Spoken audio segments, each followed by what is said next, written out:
आत्ताच स्टेटस मधनं जात होते आणि तुमचं मी स्टेटसला पाहिलं की अपलिफ्ट म्हणून तुम्ही एक स्टेटस लावलेलं आहे स्कूल ऑफ मॅथमॅटिक्स थ्रू.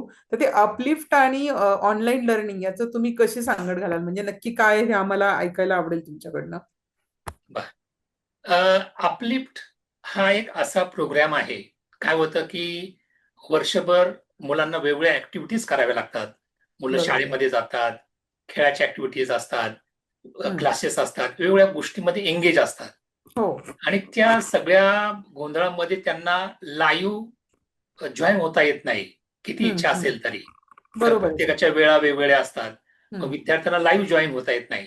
मग हम्म. आपण काय करतो की समर व्हॅकेशन मध्ये मुलं हम्म. पूर्णपणे फ्री असतात. त्यांना बरोबर आहे. कोणत्याही परीक्षेचं टेन्शन नसतं हम्म. किंवा निवांत असतात ती. मग त्या काळामध्ये आपल्याला लाईव्ह सेशन त्यांच्यासाठी आपण कंडक्ट करतो विविध हम्म. कोर्सेसच्या माध्यमातून. म्हणजे हम्म. बेसिक पक्क करण्यासाठी विविध लाईव्ह सेशन त्यांच्यासाठी कंडक्ट केले जातात.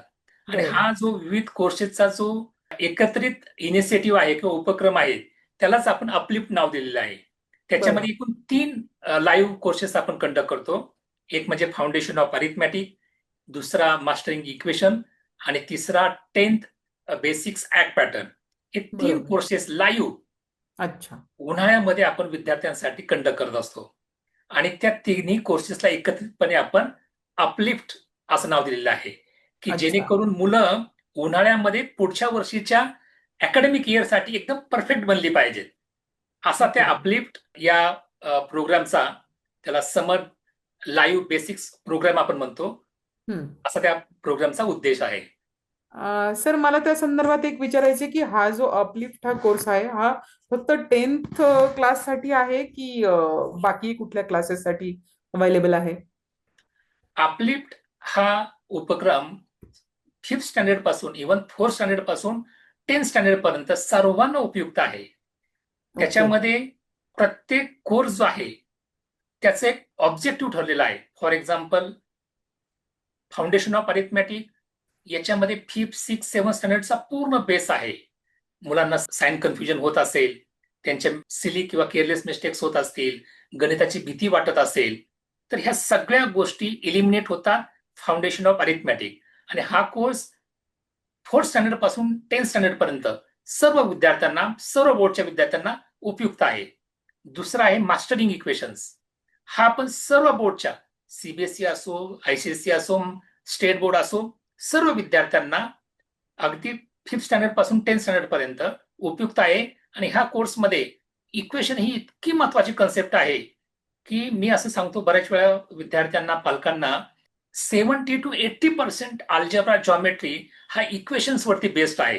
आणि हो. ज्याच्या हातामध्ये इक्वेशन्स आले, त्याच्या हातामध्ये पूर्णपणे मॅथमॅटिक्स, त्याच्या हातामध्ये पूर्णपणे अल्जेब्रा, जॉमेट्री आलं. त्यामुळे हा कोर्स अगदी 5th standard to 10th standard सर्व बोर्डच्या विद्यार्थ्यांना आहे. आणि शेवटचा 10 बेसिक ऍक्ट पॅटर्न हा जो कोर्स आहे, हा स्पेसिफिकली स्टेट बोर्डचे जे विद्यार्थी आहेत, 10th स्टँडर्डला जाणारे, 9 to 10th, त्यांच्यासाठी खूप उपयुक्त आहे. अगदी 26 आवर्स मध्ये 10वीचे विद्यार्थी पूर्णपणे बेसिक कव्हर करू शकतात. म्हणजे अच्छा. पुस्तक न पाहता त्यांच्याकडून बेसिक पूर्ण कव्हर करून घेतलं जातं. इन शॉर्ट, तुमच्या प्रश्नाचं उत्तर असं आहे की हे courses 5th to 10th standard जवळपास सर्व विद्यार्थ्यांना, सर्व बोर्डच्या विद्यार्थ्यांना उपयुक्त आहेत. सर खूप छान वाटलं हे ऐकून, कारण की 90% मुलांमध्ये मॅथ्सच्या विषयाचा फोबिया आहे.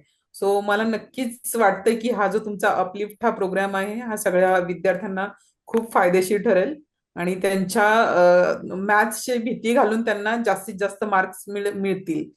तर या अगदी. उपक्रमासाठी तुम्हाला खूप शुभेच्छा सर. धन्यवाद, धन्यवाद मॅडम. थँक्यू.